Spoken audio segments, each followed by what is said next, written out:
Fala pessoal, bom dia. Vamos lá para mais um giro de mercado e hoje segunda-feira, semana começando, né? Hoje, dia 16 de outubro, vamos ver o que está acontecendo no mundo, né? A gente já teve aí a sexta-feira, né, que trouxe para a gente o Ibovão da Massa amargando aí 1,11% de queda. Natural, conforme eu falei, porque como a gente ficou fechado na quinta-feira, a bolsa despencou devido ao CPI, né, os dados de inflação norte-americana, onde sugeriu que o Fed poderia sim deixar a taxa alta por mais tempo. Isso influenciou muito os mercados financeiros, né, nos mercados globais. E um outro fator também é a questão do conflito, né, da expansão das tensões no conflito ali no Oriente Médio. Conflito não, na guerra, né? Já estão já em guerra, então não adianta ficar ponderando ali as palavras. É guerra. Então pediram ali para poder esvaziar, né? Na sexta-feira pediram para ser esvaziado ali a cidade de Gaza, para que aí, no caso, para que as tensões aumentassem, né? Aí, no caso, as tensões aumentaram e, no caso, as bolsas vieram para baixo por motivo de segurança. Então, nós tivemos uma sexta-feira em busca de segurança, certo? Então, esse foi o cenário de sexta-feira. Bom, agora deixa eu me apresentar para você que está chegando aqui agora no canal. Quem vos fala sou eu, Vinícius Vilas Boas, assessor de investimentos da XP Investimentos e sócio do escritório Cashwise. Se você ainda não tem conta na XP, aqui na descrição do vídeo tem o link de abertura de conta, não paga nada. Você já sabe mais ou menos como funcionam as assessorias em geral. Porém, a assessoria na Cashwise é diferenciada. Aqui os assessores eles vão entender o seu momento de vida, vão entender junto ao seu perfil de investidor e os seus objetivos para que a gente possa traçar aí um plano, uma estratégia, né? Porque através dessa estratégia que a gente vai alocar os ativos que fazem muito mais sentido ao seu objetivo patrimonial, tá bom? Se você está querendo construir patrimônio ou querendo proteger seu patrimônio. Algumas pessoas já têm um patrimônio considerável, 1 milhão, 2 milhões, 10 milhões de reais. Então, essas pessoas, mediante a idade, a gente busca uma proteção patrimonial para que esse patrimônio venha rentabilizar e gerar para você, assim, uma boa qualidade de vida. Beleza? Bom, e se está chegando agora aqui no canal também, não deixe de se inscrever, de ativar o sininho de notificação, dar aquele like, porque isso me ajuda bastante, compartilhar esse vídeo com a maioria dos seus amigos, porque isso ajuda ao YouTube a entregar esse conteúdo a mais pessoas, né? Então isso é muito bom. E você que está chegando aqui agora no canal, não deixa de assistir o vídeo completo aqui. Aqui é o Morning Call com fatos e dados sem viés, beleza? Todos os ativos que eu mencionar aqui não tem nenhum tipo de recomendação de compra. Inclusive, tem o vídeo da revisão da carteira do Descomplicando Finanças, que está aí já no ar, lancei aí na sexta-feira.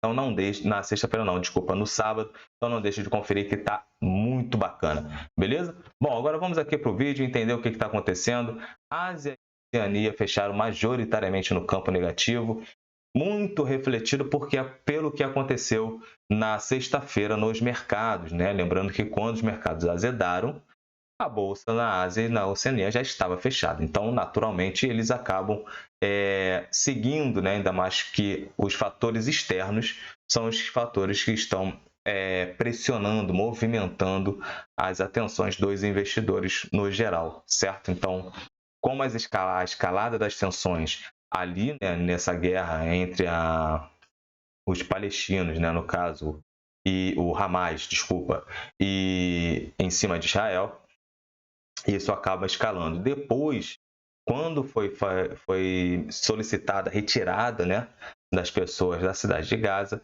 essas tensões aumentaram, até porque tiveram ataques ali da fronteira de Síria com Israel. Então, entrando outros grupos, aí, né, no caso o Hezbollah também provavelmente entrando, e depois, nesse final de semana, agora também se escalou um pouco mais, né? Se escalou um pouco mais. Então, todas as atenções estão se voltando para lá, porque isso pressiona muito a questão do petróleo, né? Da cotação do petróleo. Petróleo que já voltou ali para casa dos $90, o Brent, e o WTI batendo ali na casa de $88, né? Então, voltando aí para casa, retomando aí a casa dos $90. Petróleo que estava agora na parte da manhã, ali nesse início da manhã, caindo, já começa a se recuperar ali, né? Então o WTI já começa a ficar ali no 0 a 0, né? Basicamente ali na sua abertura, da sessão e o Brent ali com uma leve queda, né? Então está praticamente também no 0 a 0, certo? Bom, dados importantes ali na Ásia e Pacífico, né, que saíram. Tóquio foi o que mais caiu, né? Liderou ali as quedas, na Nikkei caindo 2%, muito impactado ainda, né? Porque é uma semana que está começando e tem dados importantes para sair por lá, né? Nós temos os dados econômicos, tanto da China quanto do Japão. A China, né, vai divulgar ali os dados do seu produto interno bruto, né, o seu PIB, onde todo mundo está com as atenções voltadas. Nós tivemos o PIB-OC mantendo inalteradas as taxas de um ano, né, em 2,5%, conforme era o esperado, a manutenção da taxa de juros do PIB-OC. E, em paralelo a isso, na verdade, nós tivemos lá o BC da China injetando maior volume de liquidez, né, no mercado.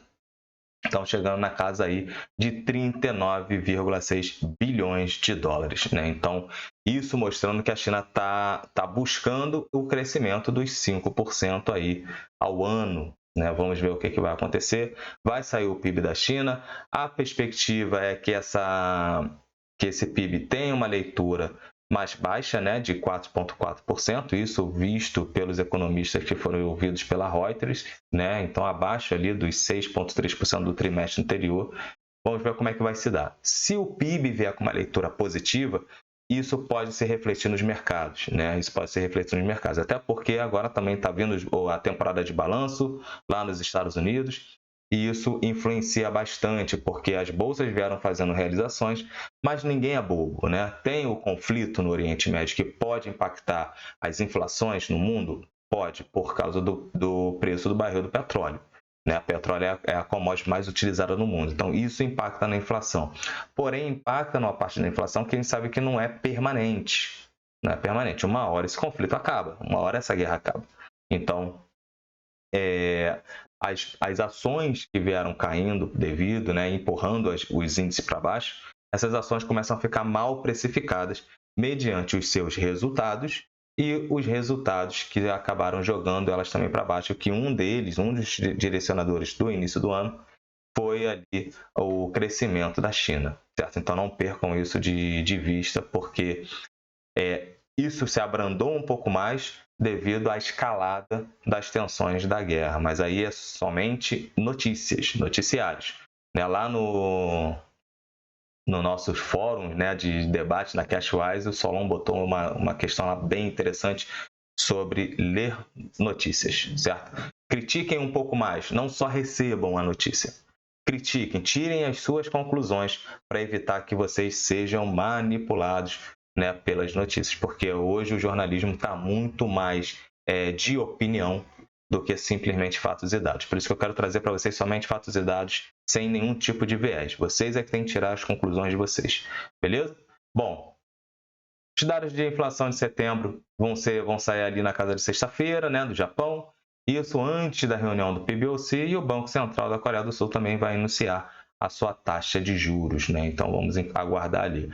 Lá na Europa, a Europa está praticamente neutro, né? Sem uma direção única. As bolsas que estão avançando levemente positivo, e as bolsas que estão retraindo estão levemente em queda, né? Não tem muita surpresa. A semana está começando, geralmente é sempre assim, uma agenda mais vazia, então fica todo mundo cauteloso. Saiu ali os dados, né, da inflação ao produtor, o preço do atacado, no caso, ali da Alemanha, que recuou 4,1%. Isso é visto como favorável, né? Lembrando que essa semana ainda tem ali, a semana tem os discursos, né, dos dirigentes do BCE, do Banco Central da Inglaterra, que é o BOE, e também dirigentes do Fed mencionando, né? Nós temos lá outros fatores envolvendo lá na guerra, né? O Biden tenta aí, provavelmente vai viajar para Israel para poder conversar.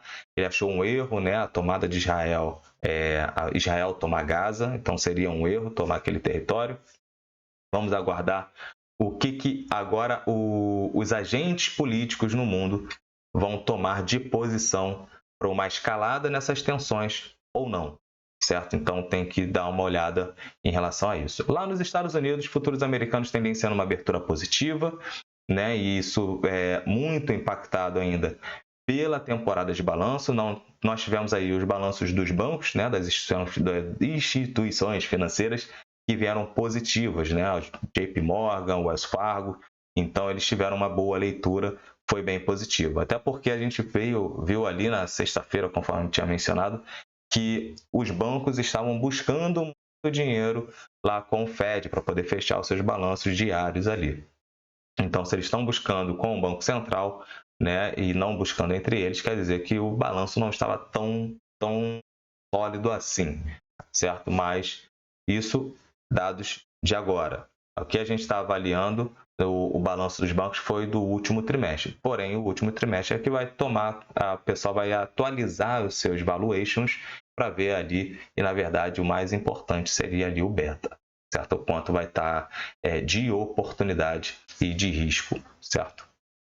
Bom, vamos aqui agora para o nosso Brasilzão. E Ibovão da Massa, conforme eu mencionei na sexta-feira, ele provavelmente se ajustaria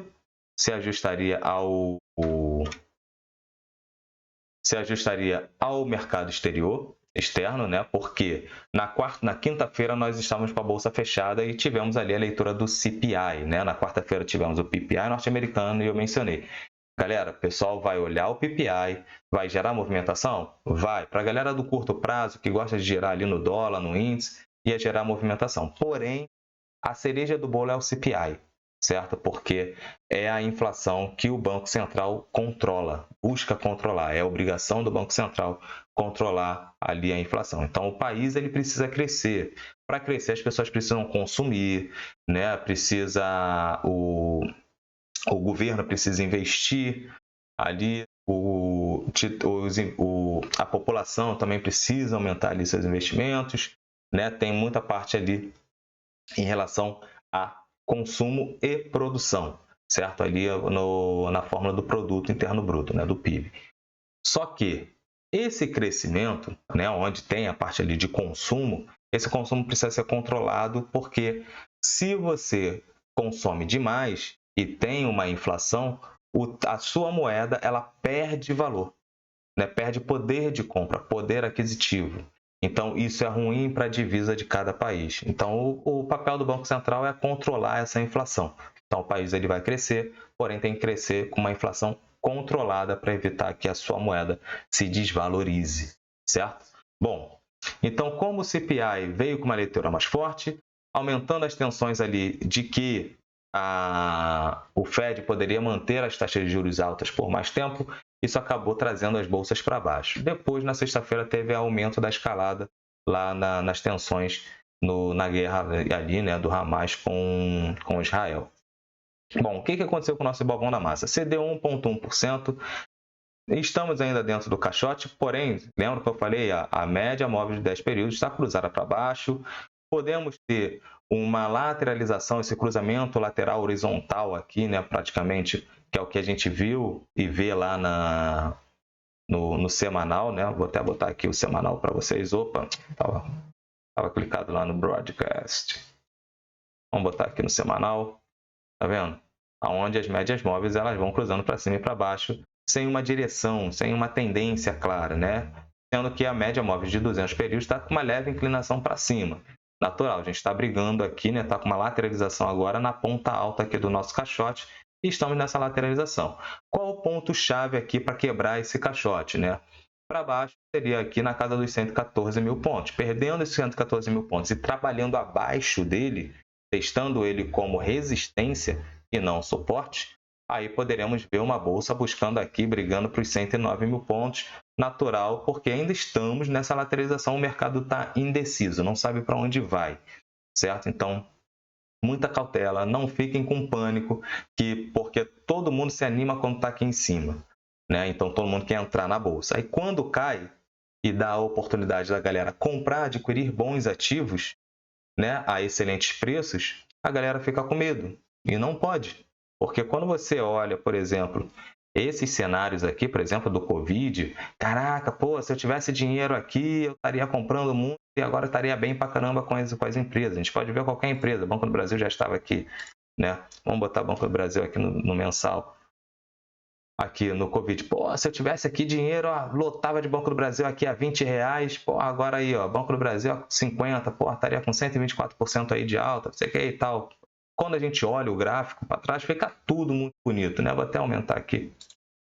Fica tudo muito bonito porque fica claro. Você está fora do jogo, né? Você não está presente. Mas quando você está aqui dentro, vivendo isso aqui, ó, você precisa ter cautela. Você precisa pensar que a máxima do mercado financeiro de um bom investimento é você comprar barato e não comprar caro. Então, não se assuste se o nosso Ibovão da Massa vier para baixo. Isso é somente uma leitura. Entendeu? Até porque você não compra Ibov, né? A não ser que você invista no BOVA11, mas você provavelmente compra ações. Então, você monta uma carteira de ações, certo? Bom, deixa eu só trazer aqui um pouquinho para o lado, para não atrapalhar. Pronto. Bom, na sexta-feira, nosso Ibovão da Massa cedeu 1,1%, porém, Petrobras, né, e Prio, né, 3Rs, eles acabaram subindo, elas acabaram subindo. Por qual motivo? A escalada. Petróleo subiu com a escalada das ações, então as petrolíferas acabam vindo a galope, né, vindo ali no vácuo da subida do petróleo, natural. Porém, todo o restante do nosso Ibovão da Massa cedeu, então não tem como segurar. Vale aí cedendo 1,1%. Lembrando que Vale lança o seu relatório de produção essa semana, então fiquem muito atentos aí, vocês que são investidores de Vale, certo?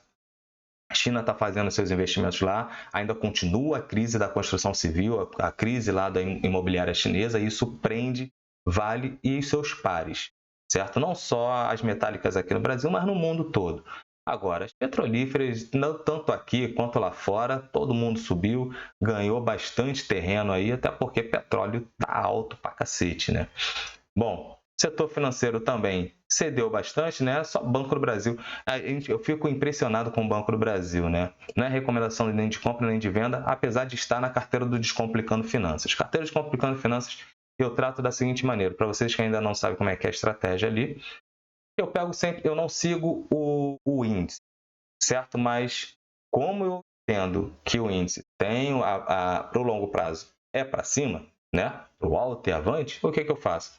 Eu boto um percentual sempre nas principais empresas do índice ali, quem está encabeçando o índice. Então acaba tendo uma volatilidade da minha carteira nesse início de construção muito maior, para depois sim trazer o restante da carteira dos ativos que vão compor a carteira aos poucos, né? Aos poucos. Então, assim, o básico sempre funciona, né? O setor financeiro aqui, o Banco do Brasil, conforme eu estava falando, sempre me impressiona, né? Os outros bancos caem pra caramba, né? Então, 1%, 1,5%, 2% e Banco do Brasil, 0,31%. Certo? Então, é assim, olhem sempre ali os fundamentos, beleza, galera? Sempre olhem os fundamentos. Opa! Bom, temos aqui espaço 18, vamos aqui para o nosso calendário. Acho que eu fechei, vamos ver só aqui a curva de juros. Né? Que a curva de juros, cadê você aqui? Bom, curva de juros ganhou força também, né? Aqui o 1% aí basicamente em toda a curva, somente ali é o DI de 24, desculpa, né? Que ficou basicamente estável, ficou neutro, mas a gente vê essa leve inclinação aí para curva de juros. Então, isso acaba tirando a pressão, tirando o apetite, na verdade, ao risco. Lembre-se que é sempre a curva de juros que ela acaba precificando, fazendo muito mais movimentos dentro do Ibovão da massa, né, dentro dos ativos, do que a taxa Selic em si, beleza? Então, só se atentem a isso. Deixa eu só colocar aqui, porque eu sempre fecho o nosso calendário. Pronto, já estão todos os países. Vou tirar os impactos baixos para não ficar muito poluído e vou botar a semana atual, que é o que a gente sempre olha na nossa segunda-feira, né? Boletim Focus, logo no início da manhã, é o nosso café da manhã de toda segunda-feira. Então, a gente vai entender como estão as previsões. Lembrando que a FMI fez boas projeções para o PIB brasileiro, fez bons elogios à questão, fez bons elogios, né? Fez elogios à questão fiscal, né, no Brasil, porém, olhando que vai ficar positivo ou no 0 a 0 lá para 2025 e não em 2024, conforme é a expectativa da ala econômica, né, o Ministério ali, o ministro do Planejamento e da Fazenda sempre vem falando sobre zeragem do déficit fiscal em 2024. Isso não será possível na visão do FMI, até porque está gastando bem, né? Bom, e o problema sério, né, que é o nosso também, eu até mencionei lá sobre o IPCA, né, dos últimos de 12 meses, batendo ali 5,19. O governo gastando muito, isso acaba gerando inflação, entendeu? O gasto do governo, ele acaba gerando inflação. Então, lembre-se sempre disso. Entendam como as jogadas e o que isso pode refletir no futuro, certo? Tudo que a gente faz hoje tem uma consequência em algum local do tempo. Então, pense sempre nisso. Vamos aqui para a nossa agenda para a gente não perder tempo. Isso vai ser histórias para conversa para a gente ter num próximo vídeo. Certo? Vou ver se eu faço um vídeo desse no Descomplicando Finanças sobre inflação. Bom, 9,6, índice de atividade industrial, confiança do empresário aqui no Brasil, discurso de membros do FONC, vamos olhar o que eles vão falar. Todo mundo já começou a ficar um pouco mais dovish, acalmando os treasuries, mas os treasuries eles acabaram ganhando um pouco mais de terreno, depois recuaram com a fala deles e depois, com a escalada da guerra, volta a ser pressionado novamente, certo? Situação orçamental lá nos Estados Unidos, lembrando que o orçamento norte-americano, depois que eles fizeram a revisão do teto de gasto, explodiu, né? Explodiu! Lá, a galera gastando a rodo. Bom, taxa de desocupação e desemprego lá no Reino Unido na terça-feira, sentimento econômico na Alemanha, principal economia da zona do euro, mais Fed Boys falando, Williams vai falar ali 9 horas da manhã, vendas no varejo, né? Produção industrial lá nos Estados Unidos, discurso do Buma, né? Da Buma, Michele Buma. Então vai falar ali 10h20 da manhã. Índice de mercado de habitação, mais discurso de Fed Boys, mais gente falando, variação do estoque de petróleo e vendas no varejo, crescimento anual do PIB da China, certo? Na terça-feira à noite. Então, quarta-feira vamos ver de manhã, né, como vai se dar. O anterior foi 6,3%, o esperado é 4,4%. Se vier acima disso, a gente pode ver sim um alívio no apetite ao risco, né? A galera querendo um pouco mais, porque aí a China está voltando a crescer, né? Lembrando que nós tivemos dados positivos, porém abaixo do esperado, com algumas questões chinesas. Produção industrial, aqui também é um outro ponto. Então, se varejo estiver vendendo bem, né? Tiver a produção industrial também indo bem, nós tivemos também um crescimento do PIB, e isso pode gerar um apetite ao risco, né? Isso aqui na quarta-feira, na terça-feira, quarta-feira, isso reflete nos mercados, beleza? Então, lá no Reino Unido, nós temos índice de preço ao consumidor, né? Que é o CPI, lá do Reino Unido, então vamos aguardar, né? Ali na zona do euro e no Reino Unido já está vendo um pouco ali de deflação. Isso é positivo, né? Mostra que o BOE e o BCE estão fazendo um trabalho bom, controlando a inflação, então pode ser que eles sejam mais brandos na próxima revisão ali de taxa de juros, na próxima reunião. Vendas no varejo aqui no Brasil, né? Juros de hipoteca lá nos Estados Unidos na quarta-feira sai alvará de construção civil, né? De construção de novas casas lá nos Estados Unidos, início de construção de casas, variação do estoque de petróleo. Isso aqui pode fazer preço no mercado de petróleo, né? A cotação lá do WTI. Mais discurso de Fed Boys e Fed Women e balanço comercial lá no Japão. Beleza? Bom, na quinta-feira a gente vem com o índice de atividade econômica, nosso famoso IBCBR aqui do Brasil. Nós temos pedidos de seguro-desemprego lá nos Estados Unidos, mercado de trabalho que continua sólido como uma rocha, mais Fed Boys, né? Aqui o Jefferson falando. Né, às 10 horas da manhã, vendas de casa, discurso do Powell, Titio Powell fala na quinta-feira, todas as atenções se voltam para lá, até para a gente entender como vai se dar a próxima reunião, que pode trazer de informações para a próxima reunião. Lembrando que o vice-presidente do Fed, certo? Ele mencionou que o Fed pode não ter que subir a taxa de juros se os rendimentos estiverem altos ainda, dos treasuries, né? Então, a taxa de juros pode não subir tanto assim. Todos os Fed Boys e Fed Women vieram falando a mesma coisa. Vamos entender o que o Powell vai falar agora, beleza? Se está todo mundo alinhado. Japão, índice de preço ao consumidor, né? Que é o famoso CPI, e depois a venda nos varejos, né, mais discurso de Fed Boss na sexta-feira, que aí já está ali no final da semana e tal. As semanas do meio tem poucos indicadores que fazem muito preço, porém tem muita fala agora de membros, né, dirigentes, tanto do Fed quanto do BCE. Isso pode gerar movimentação no mercado e agora nós temos que ficar ligados ali na questão do conflito ali do Hamas em Israel. Se essas tensões, né, essa guerra vai escalar pelo Oriente Médio, que aí se escalar no Oriente Médio, a gente vai ver uma movimentação muito grande, né? Então o dólar vai ficar pressionado para cima, né? Os treasuries também, os títulos, os juros, né? No caso, os juros futuros vai começar a ganhar um pouco mais de força. Isso muito impactado pela questão da corrida pela segurança. Show? Bom, então forte abraço, pessoal. Muita atenção com o capital de vocês. Não deixem de olhar, né, o vídeo da carteira Descomplicando Finanças, que tem uns insights ali bem bacanas para vocês, beleza? E até amanhã com mais giros de mercado. Valeu!